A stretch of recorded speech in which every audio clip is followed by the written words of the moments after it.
नमस्कार, आप देखना शुरू कर चुके हैं लाइव सिटीज को। मैं नाम अभिषेक है। पटना जिला में लगातार अपराध का ग्राफ बढ़ा और लगातार घटनाएं हो रही हैं। लगातार अलग अलग थाना क्षेत्रों में घटनाएं हो रही हैं। हालांकि पटना एसएसपी बदल दिए गए हैं। अवकाश कुमार की जगह अब पूर्णिया के जो एसपी हैं उन्होंने ली है। वो पटना के नए एसएसपी बनाए गए हैं, लेकिन अभी उन्होंने चार्ज नहीं लिया है। उससे पहले अपराध का ग्राफ लगातार बढ़ता जा रहा है। लगातार घटनाएं हो रही हैं और एक बार फिर घटना हुई है बाढ़ में। इस बार बाढ़ में 2 लोगों को गोलियां मारी गई हैं। मामूली विवाद कोई बताया जा रहा है, कोई बच्चों के झगड़े का विवाद बताया जा रहा है, कोई शराब के नशे का विवाद बताया जा रहा है। तो तमाम बातें सामने आ रही हैं, लेकिन गोली कांड हुआ है। 8 से 10 राउंड गोलियां चली हैं। तो बाढ़ में एक बार फिर बड़ा कांड हुआ है। बाढ़ थाना अंतर्गत पूरा गांव की एक घटना बताई जा रही है, जहां 8 राउंड गोलियां चली हैं। गोली चलने के बाद इलाके में सनसनी फैल गई। गोली चलते ही लोग इधर उधर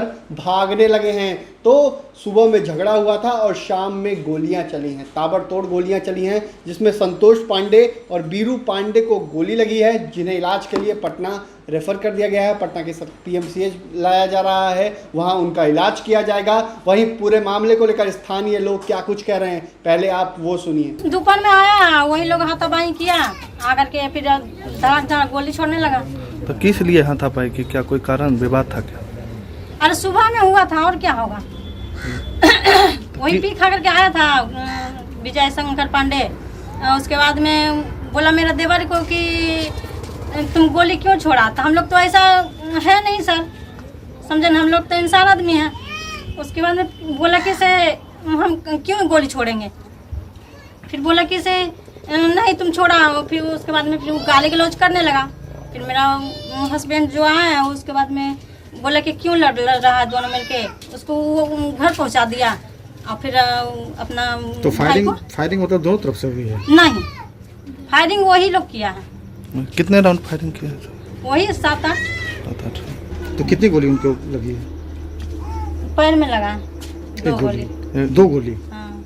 और एक किन्हीं को लगा? बीरू पांडे, वो भी चचेरे ही देवर। उनको कितनी गोली लगी? उनका एक है, पेट में लगा। तो पटना रेफर हुए या अभी नहीं, एम्बुलेंस बोला ना उसका भाई की एम्बुलेंस यहाँ पे खड़ा है। तो आपने सुना कि स्थानीय लोगों ने क्या कुछ कहा, पूरे मामले को लेकर जानकारी दी है, किस तरीके से पटना में फिर गोलियां चली हैं। ताबड़तोड़ गोलियां चली हैं, अंधाधुंध गोलियां चली हैं। राजधानी पटना जिले में लगातार घटनाओं से सवाल उठ रहे थे। हालांकि एसएसपी बदल दिए गए हैं, लेकिन क्राइम का ग्राफ लगातार बढ़ता ही जा रहा है। हालांकि पुलिस की ओर से जो आंकड़े पेश किए जा रहे हैं उस अनुसार अपराध का ग्राफ कम बताया जा रहा है। पुलिस ने पिछले सालों की तुलना में अपराध का ग्राफ की तुलना की है तो इस साल कम अपराध बताया है, लेकिन पिछले कुछ दिनों से घटनाएं लगातार हो रही हैं। एक सिलसिलेवार तरीके से घटनाएं हो रही हैं। हालांकि विवाद जो है वो मामूली और छोटा मोटा विवाद में ही गोलियां चल रही हैं। मतलब बिहार में छोटे मोटे विवाद में भी गोलियां चल जाना बड़ी बात होती है, क्योंकि हर किसी के पास क्या हथियार पहुंच गया, ये बड़ा सवाल है। हथियार सप्लायर्स पर एक्शन लेना होगा, हथियार तस्करों पर एक्शन लेना होगा, तभी जाकर अपराध रुकेगा।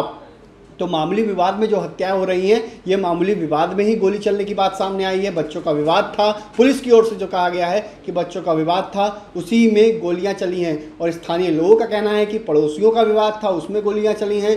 संतोष पांडे को गोली लगी है, वीरू पांडे को गोली लगी है। वहीं 2 लोगों को पुलिस ने हिरासत में लिया है, जिनसे पूछताछ की जा रही है। पूछताछ करने के बाद ही आगे की कार्रवाई की जाएगी। तो बने रहिए लाइव सिटीज के साथ। हमारे यूट्यूब चैनल को सब्सक्राइब करिए, फेसबुक को लाइक करिए। धन्यवाद।